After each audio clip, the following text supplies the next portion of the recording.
I'm so excited to be outside. I'm happy to social distance from anyone. I'm going to go check out what else has been going on in the bubble, and I'll be back to host the show.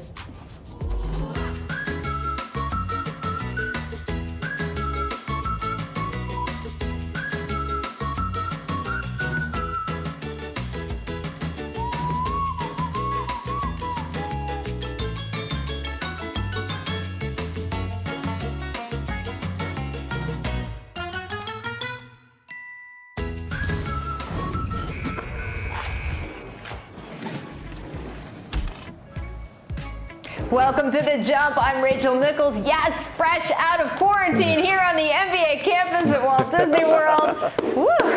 I am joined today by NBA champion Kendrick Perkins from his home in Texas. And yes, NBA senior writer Zach Lowe, now an actual homeowner. We're so proud. He's got bookshelves and everything. It's amazing. Coming up, guys, the league told teams over the weekend that none of the games here in Orlando will impact the various regular season awards. Does that mean Giannis is running away with the MVP vote? Stick around. You can find out. First, though, we are just 2 days away from real-life NBA basketball action when the exhibitions start on Wednesday. I spent my morning watching Lakers practice. It was so nice to just be in a gym around actual NBA basketball things going on for the first time in 4 months. Kendrick, how valuable will the 3 exhibition games be for the teams here in Orlando?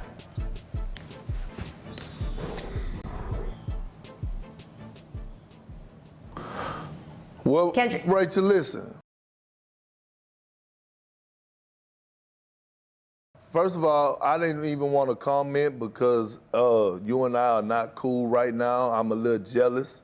I didn't even want to come on the show because you're down there in the bubble. I seen your clip. I seen your clip today, and you was in the Lakers practice watching some good NBA basketball scrimmaging up and down, and I'm jealous. Tell you straight up, I'm jealous. So at the end of the day, I cannot wait till Wednesday. I don't care if it is an expedition game or a scrimmage, but this is what the guys need. They need this type of playing against other opponents. You could practice all in a squad that you want, but it don't compare to playing against other people, other players and other teams. One, you got to make sure you get your rhythm right. Another thing, you got to make sure your offensive sets are going right.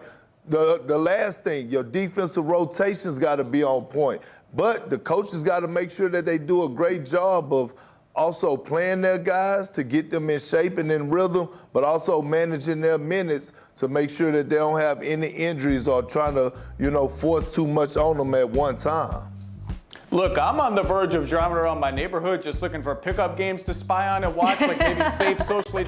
I'll watch anything. I'll watch the Washington Generals play someone who's not the Globetrotters. But all of these games, like, we long ago surpassed the normal offseason, right? I mean, this is like 4.5 months. I've lost total track of time. All of these practices, all these exhibition games, except for maybe some teams who are short so many players that it's sort of not useful for the time being. But all of this stuff is important. These teams need to get their rhythm back, their chemistry back, at the very least pick up where they left off. Every second of basketball matters right now. Yeah, and look, guys, the league set up these exhibition games to be held between teams not likely to face each other in the playoffs. And that's kind of spurred some interesting stuff. Heat coach Eric Spoelstra said he's been in contact with the coaches he's facing this week so they can actually work together to get the most out of scrimmages. Here's his quote. He said, "I've already talked to Quinn Snyder and Luke Walton about trying to work on some things.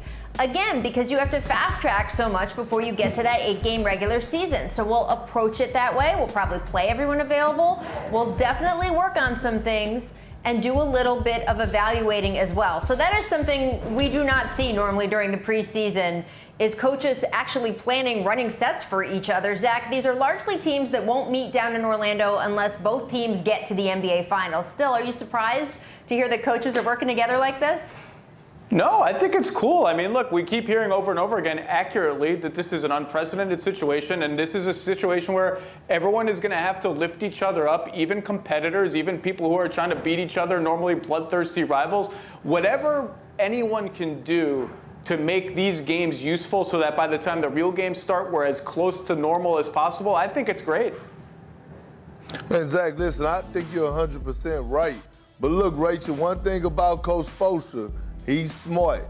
You heard who he was communicating with, right? the coaches in the Western Conference. He's not going to show it. He's not going to show his hand to the Eastern Conference staff, but I think it's a beautiful thing to see. You know, that means that everyone is working collectively to try to make this thing happen, making sure that their players are put in position to be successful, trying to limit injuries, and just trying to figure out a way to make this thing work. And I love what they're doing as a whole. Everyone is coming together, like Zach said, and it's just a beautiful thing to watch. But it's Eastern Conference, Western Conference. They're not showing their hand to their conference opponents. So we got to keep that in mind. Well, some of these games will be televised. I don't want to blow any secrets there. So they do got to be a little bit careful of what they're being scouted by. Also, interestingly, they haven't decided yet. Are they wearing practice clothes? Are they wearing game jerseys? They will not be debuting the jerseys with the social justice messaging on the back. Those will wait until the opening of the regular season seeding games. But Zach, do you think the back and forth between the teams, once you settle in and start watching these scrimmages, will fans feel like they're watching NBA basketball, or it will just look more like a glorified practice? What do you expect? I think these exhibition games, I think we need to lower our expectations. I think it's going to look like somewhere in between a glorified practice and regular NBA basketball, which is fine. That's what we should expect. Like Perk says, I don't necessarily think we're going to see the gimmick defense any coach has, squirreled away for the second rounder, the best out of bounds play. There's going to be some rust. There's going to be a lot of missed shots. There's going to be offense typically at the beginning of every season starts more slowly. But you know what? Get all of that over with now. That's great. Let's get as close to normal as we can for July 30th, and more importantly, the playoffs. Yeah, I agree. Zach, you preaching the gospel today, but listen, in the rhythm that you could get, and even from the 15 man on the roster, that's the thing that the coaches have to keep in mind. Also, you have to try to find a way to get everybody minutes during these expedition games, because you never know what could happen in this bubble. And I think not only do you need to get your rotational player minutes, you got to make sure that you prime and prep those guys that are at the end of the bench so that they could be ready to come in and contribute just in case someone get hurt, or God forbid, just in case someone catch the coronavirus. So it's a tall task, in my opinion, for the coaching staff, and they're finally going to have to do their job, which they're getting paid millions of dollars to do, and coach. Some of them coach every day, Kendrick. I'm just going to stick up for the coaches here. That's a good point about playing all the guys, though. And I also want to remind people, in just the first exhibition game, not the rest of them, but the first one that each team plays, they're going to play 10-minute quarters instead of 12-minute quarters, again, to just help guys ease into it. It's been a long time since we all watched or played basketball. They're gonna just ease their way, gentlemen. Coming up, we will update you on Jimmy Butler's request to wear a blank nameplate on the back of his jersey, and there were reportedly many other players who wish to do the same. The league has yet to approve it. We'll catch you up on the latest. First, though, as we count down to the days until we get basketball again, we are running back the top. You didn't get the chance. I mean, there was supposed to be a quarter of the season left when the shutdown happened. You were having a particularly good stretch at that point. Are you disappointed not having the chance of the final quarter of the season to do what you wanted to do? No, I'm not disappointed, because things happen, and things that you control what you can control, and I can't control that. But as far as the MVP race, I think I show what I'm capable of doing.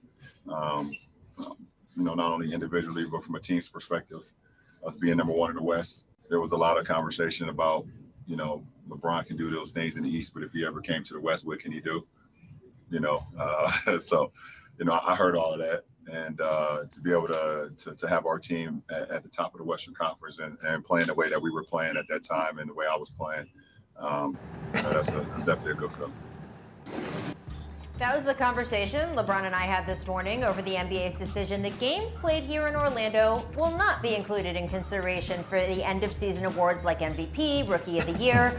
LeBron actually didn't know, guys, or at least he said he didn't know that until I asked him about it this morning. But this is the league's call to say that for awards purposes, they only want to count what happened until the night of the NBA shutdown. So it is, quote, a fair process for all 30 teams. And with that, we welcome in Mr. George Sedano to the show. So, George, do you agree with the decision that they should not count the Orlando games toward NBA awards? Yeah, Rachel, I do. Look, they've got a large enough sample size. Most of these teams have played somewhere between 63 and 67 games. And not everyone is going to treat these seeding games the same way. I think the Lakers, if you look at them specifically, there may be games that LeBron and AD don't even play. So because there'll be teams looking at this as a kind of a ramp up, almost like a glorified exhibition season, I just don't think they should count. I disagree only because, like, why not? The 8 teams that aren't coming are not exactly overflowing with award candidates, so we can leave them aside. And, like, even George is right that, like, these 8 games really aren't going to affect the awards race, but there are a couple that it could affect. I look at a guy like Damian Lillard. If Damian Lillard gets Portland into the playoffs, he might get 3rd, 4th, 5th on some MVP ballots. He might have a better argument for first-team All-NBA over a Luka Doncic or a James Harden. And yeah, maybe you don't care about that. Maybe he doesn't care about that. But, you know, that kind of stuff matters in history. So I say, why not? Yeah, listen, I think it's unfair because these 8 games, you know that old saying that's been around for hundreds of years, out of sight, out of mind? Well, the NBA has been out of sight, out of mind for about 4.5 months now. And so, to me, guys had an opportunity in these 8 games to audition for these awards and make a strong statement and a strong push. Because right before the pandemic, LeBron James was on Giannis' heels like, you know, a pair of socks. And when you look at the 6th Man of the Year award, when you look down at, you know, Dennis Schroeder and Lou Will and Montrezl Harrell, it was a race for the 6th Man award. So in my opinion, it was going to come down to the stretch for a lot of these awards. Even the most improved player, Bam out of the Bayou, Jason Tatum, Pascal Siakam, all these guys were making a strong case, and I think these 8 games were important for the audition. But hey, it's not there, so you know we got to go on what we went on before the pandemic. But I was looking forward to guys coming out and actually auditioning and competing for these awards. Yeah, look, in a way, we should have probably known this was coming, the way the league was looking at this. They called these last 8 games in Orlando seeding games. They're really not looking at these like an extension of the regular season. They're looking at them as in preparation for the playoffs. So you can kind of see the mindset being consistent throughout all of the NBA's decision here. And since we now know the portion of the season that matters for awards voting is over, we can get straight into the MVP debate, guys. Giannis had a significant lead for most of the season, but LeBron's certainly starting to make a run just as the season was halted. And remember, Giannis was hurt when the shutdown happened, which also could have affected MVP. So, Zach, we didn't get the final quarter of the season. We didn't get to see if the Lakers ousted the Bucks from the top of the NBA standings. Where do you think the MVP race stands? Is it Giannis is going to be blown away with it, or do you think there will still be a battle there within the voting?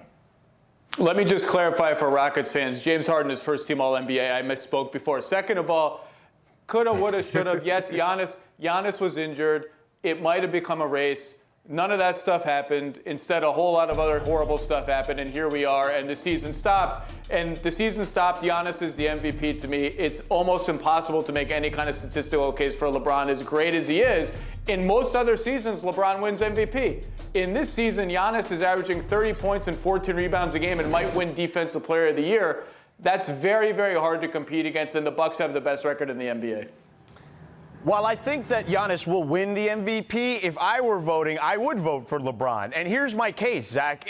He's number 1 in the West. It's a tougher conference to begin with. And I think he's the overall better player than Giannis. Giannis, for as great as he is, still has some holes in his game.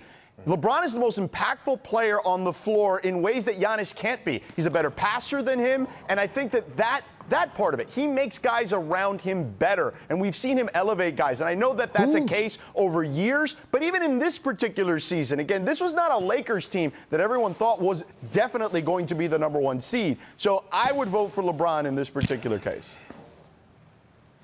Ooh, George, do not give Zach all that good gospel. Don't hit him with them facts. Look, we're talking about the MVP. Listen, Giannis, in my opinion, he's the MDP, the most dominant player. But when you talk about the most valuable player to your team, that's LeBron James. I mean, listen, when he's off the court, the Lakers rank 28 offensively in the league. When he's on the court, they rank 2nd. That's a huge drop-off. That means to tell me his value on that team is remarkable is an understatement. So with LeBron James and the way that he's been able to carry this Lakers team and this offense and make things easier for Anthony Davis, I have to applaud him. And by the way, where was this same energy when LeBron James was in the Eastern Conference that, the Eastern Conference was weak? Bron just tweeted that, by the way. He had to deal with that for 15 years. But now the narrative changed when it comes down to Giannis. I have a problem with that. It's just like back in the day in 05 and 06 when Shaq was the most dominant for the Miami Heat, and some may say even George, that he should have won the MVP that year, but they gave it to Steve Nash when he averaged 18 and 10 because he was the most valuable player for the Suns. So to me, you take LeBron James off the Lakers, where would the Lakers be? If you take Giannis off the Bucks would still be in the playoff hunt, probably a 5, 6, 7, or 8 seed in the Eastern Conference. I'm just saying. Did I miss when everyone was talking up the Bucks supporting cast as like the greatest supporting cast in NBA history? Did I miss when the Lakers acquired Anthony Davis in a trade, like a top 5 player in the NBA? The conference stuff is mostly a straw man to me. I don't care about the conference stuff. It's a minor factor in any MVP race. What George said is interesting. It is possible that LeBron is still the better player. That's an interesting question. That's a playoff question. To me, I am asking the question, who was the most valuable player for the 60 whatever games in a regular season? And to me, whatever evidence you want to use leans to Giannis. The only stat that you could really cite is assists per game for LeBron. LeBron may still well be the better player in the playoffs, but I am looking at these 60 whatever games. Who was more valuable? And again, I want to hear when everyone was telling me that the Bucks had this incredible supporting cast that without Giannis, they'd still be a 45, 48, 50-win team, whatever it takes to be the 4th or 5th seed in the East, because that's all new to me. Well, Zach, I just heard you make a case for Giannis being the defensive player of the year. When his teammate Brook Lopez's numbers are better than his, so why is he not the defensive player of the year? And by the way, rim protection is one of them, but I don't even feel like going down the list. But by the way, let me ask you this question. Back in '97, when Karl Malone won the MVP, right? Jordan was clearly the better player, right? Jordan clearly had the better numbers. Why did Karl Malone win the MVP over Jordan? I'm asking. Storytelling, but Giannis has the better numbers this year. But that's what I'm saying. But because what Karl Malone did for the Utah Jazz, he was the most valuable player on that team. That's what made it. That team's success was around Karl Malone, and that's the same thing that I'm saying about LeBron James. Zach, the way I would look at it is this way. If you had to pick one guy right now to win one game, who would you pick? Because I would still go with LeBron over Giannis. Different question. Different question. We're not talking. You know what you're asking, George? Who is the you're most asking the valuable player question for this season. George, you're asking the question, should we really be having 2 awards like, the NFL does and the NHL does, and like I've been saying on the show for 4 years, that the question of who the most valuable player in a season is, who had the best season, is not always the same question as who is the best player in the league, and that there is room to say that there are awards for both of them like many of other American sports leagues do. We're going to put the pin in this right now. We're going to talk about this for sure for more. Coming up, though, in our next segment, the Grizzlies hold the 8th seed behind their young star, Ja Morant. What are the expectations for him in this Orlando restart? We'll discuss that after the break. First, though, here's what the Jump recommends for today. Our friend Malika Andrews shares her scenes from the NBA bubble. You can head over to the ESPN app to read all about it.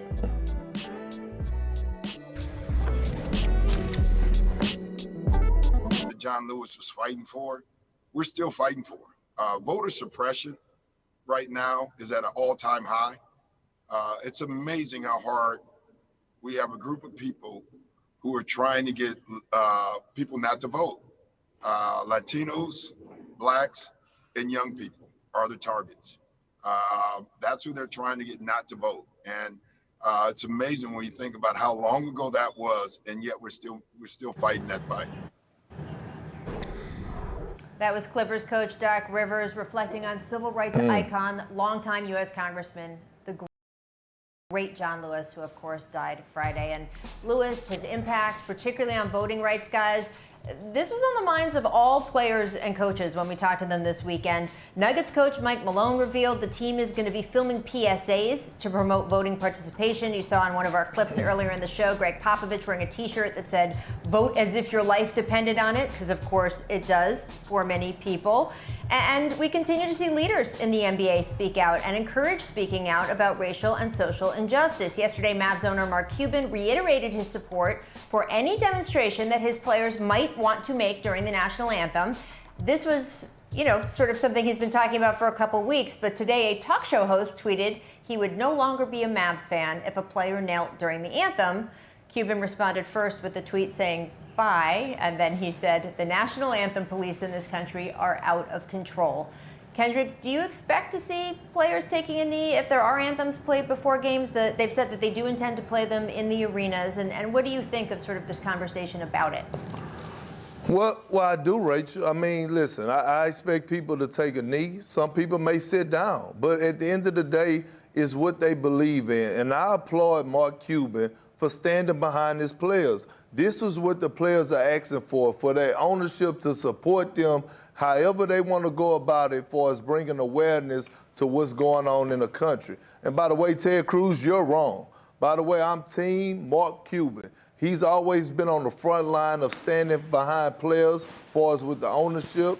And what he's saying is right. Like, hey, I'm going to support my guys. I'm going to support my team. I'm going to support other players, and that's what we need. That's what we've been asking for as players. We've been begging the ownership for their support. We've been begging the ownership for them to support us. And by the way, the NBA is made up of 80% African Americans. So with the ownership group supporting us, that speaks volumes to me because we have so many people in our African American communities that look up to us. And so with people of power of other race to support us in whatever we do and trying to make a stance and bring awareness is a beautiful thing. And I'm team Mark Cuban.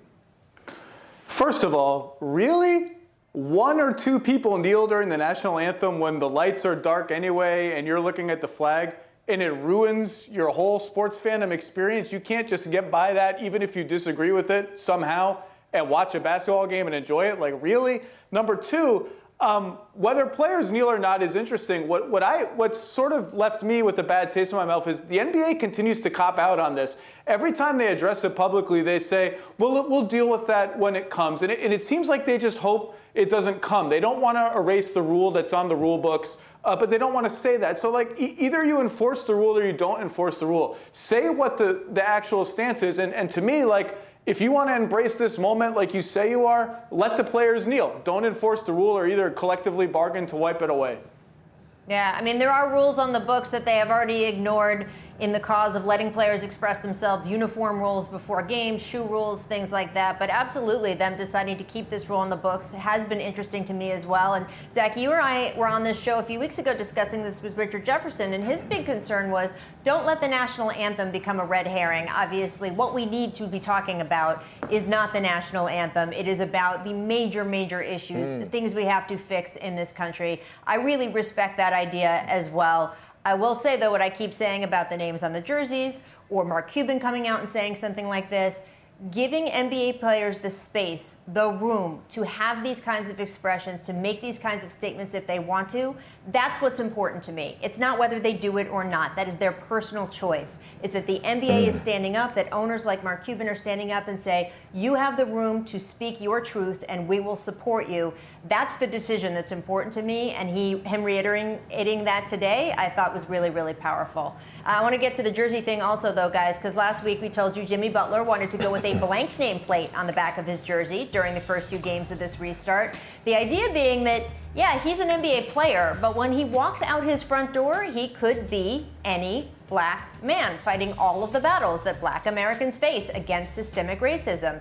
Now, Yahoo Sports is reporting about 30 other players want to follow Jimmy's lead, but the league has yet to approve that. So, Perk, how do you think the league should handle this? Well, listen, I'm not the one to judge anyone on how they want to go about it and addressing it. Like I said before, Rachel, we all are fighting the same fight. But my thing is do something. Whether or not you don't want to have the message on the back of your jersey, but wear your family name with pride. That means a lot also. But not just to have it blank.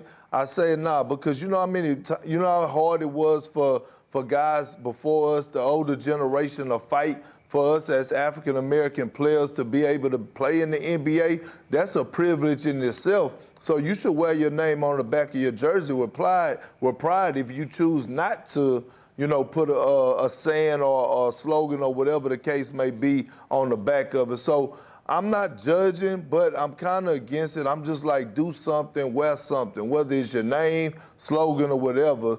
Do something. Don't take it for granted. But Kendrick, this is him doing something, right, Zach? For Jimmy, this is him doing something. This is making a statement. His point is, yeah, I'm famous, but that doesn't buy you privilege in this country. If your skin is a certain color, you don't have access to things that people say, oh, pull you up by your bootstraps. The idea is that when you walk out the door as a black man, you are treated differently in this country, and that has to change. Well, I agree with that. I think it's the kind of thing that would look. Go ahead, I'm sorry. No, I was just saying, I think it's the kind of thing that would look striking on television to have no name back there. And I keep hearing from all sides, all stakeholders, how this is an unprecedented event, an unprecedented circumstance. Everyone is going to have to make compromises. Players are going to have to take pay cuts. Owners are going to have to do this, that. So why can't we compromise on this? It's just a name on a jersey. Like all TVs are in high definition. We're all going to know that it's Jimmy Butler. If 30 other players take their names off their jerseys because they agree with what Jimmy Butler is doing, we're all going to be able to tell who the players are. I don't understand why this would be out of bounds, but there are so many other things that are going to have to change. And then, by the way, Rachel, aren't they auctioning the jerseys off afterwards? Yes. To me, I think that means something. Let's auction it off with something on the back of it. Nobody want to, if we go auction it off, you don't want to auction off a Jimmy Butler jersey with a blank name on the back. You want to at least have his name or some type of statement on the back. That's what's going to sell to go to the cause. So that's all I'm saying. Well, look, we'll see if he gets to do it. If he does, Kendrick, you and I will keep track of what it auctions for. We'll revisit for sure. All right, guys, coming up, you're going to hear LeBron's response to a question I asked him about the league not letting games here in Orlando impact the regular season awards. That was an interesting conversation this morning.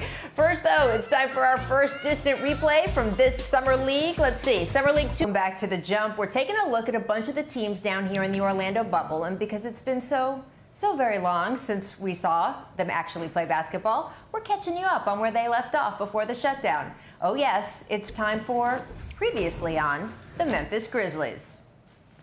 Your dad used to trash talk you. Yeah, I never heard anything positive from him. Still don't. It's always negative. So. Ja turns the cushion that James Harden here gives him into an easy three.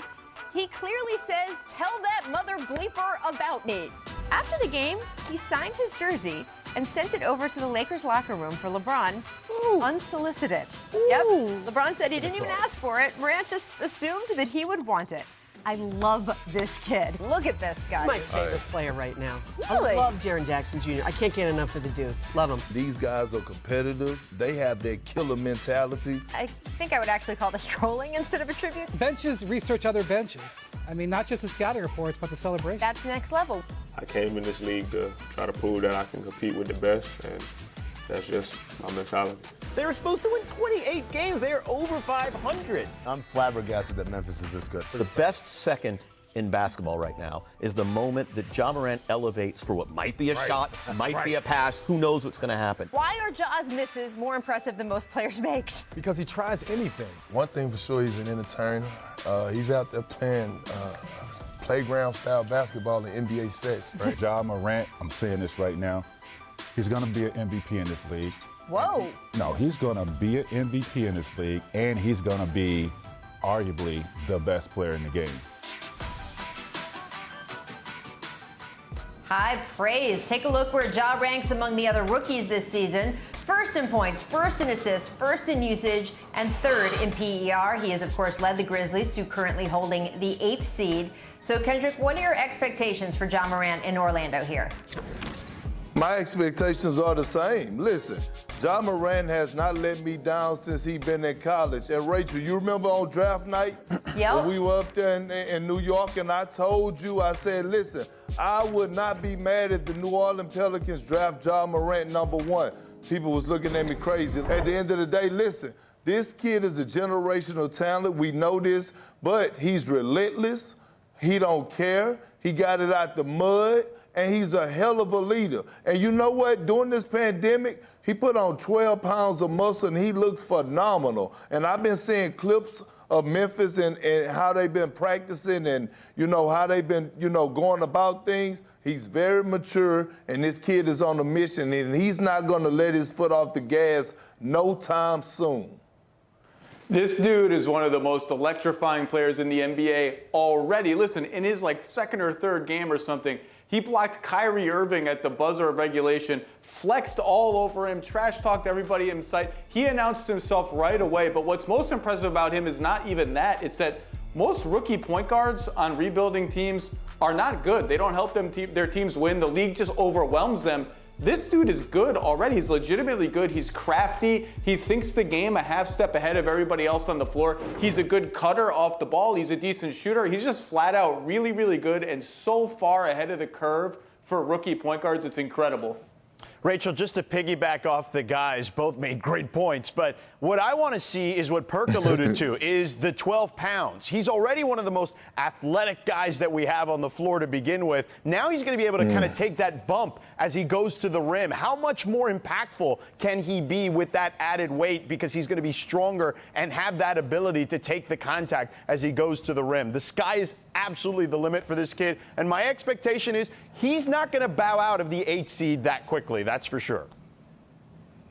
Yeah, and look, we know that the off-season after a guy's rookie year is normally so consequential, right? They've learned how to work out. They've learned how to, really make sure that they're getting the most out of their body. Ja Morant kind of already got that off-season after his rookie year in this shutdown. And now he's coming back for his rookie year playoffs, but it's almost like he has second-year knowledge and a second-year body. I'm so interested to see how that works. And yeah, guys, I'm also interested because we won't have fans in the stands and you're going to hear the players more. I'm really interested in the Ja Morant trash talk. I am here for it, so we'll see if that happens. George, you mentioned the race in the West. Take a look. Blazers, Pels, Spurs, Kings, Suns, all looking at Memphis. Zach, who is the better bet for the 8th spot? Would you say the Grizz or the Field?